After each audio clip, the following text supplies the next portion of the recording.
রাধে রাধে সকলকে। তো ভগবানের যে কি অপরূপ লীলা, তা বৃন্দাবনে আসলে সত্যিই যেন সেগুলো সাদৃশ্য হয়ে যায়।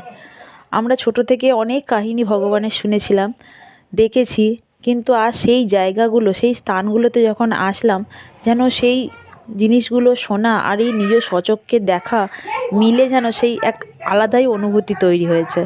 তো এই সেই ব্রহ্মাণ্ড ঘাট, অর্থাৎ যেখানে মা যশোদা এই ঘাটে এসে জল নিতে এসেছিল। আর তারই পাশে বসে ভগবান শ্রীকৃষ্ণ তার সখাদের সাথে, বলরাম দাওয়ের সাথে বসে খেলার ছলে মাটি খেয়ে ফেলেছিল।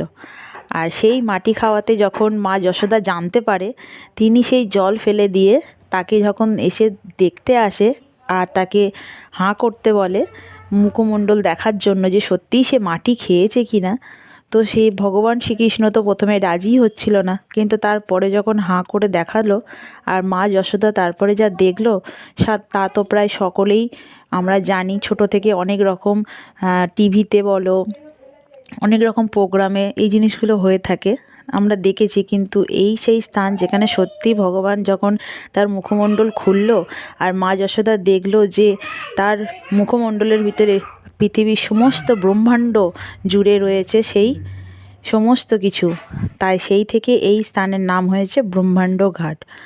আর এই সেই ব্রহ্মাণ্ড ঘাটের মধ্যেই ভগবানের যে লীলা হয়েছে তাগুলো বর্ণনা আছে, বিভিন্ন পাথরের গায়ে লেখা আছে, বিগ্রহের মধ্যে আছে।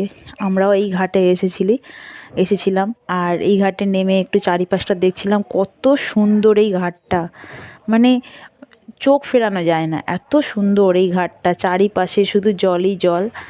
আর এই ঘাটে এসেই ভাবতেও অবাক লাগে যে মা যশোদা এখানে এত দূর গোকুল থেকে হেঁটে এসে জল নিয়ে যেতেন, এবং এখানেই কৃষ্ণ তার ভগবান স্বরূপ যে প্রভু, তিনি তার বন্ধুদের সাথে খেলা করত।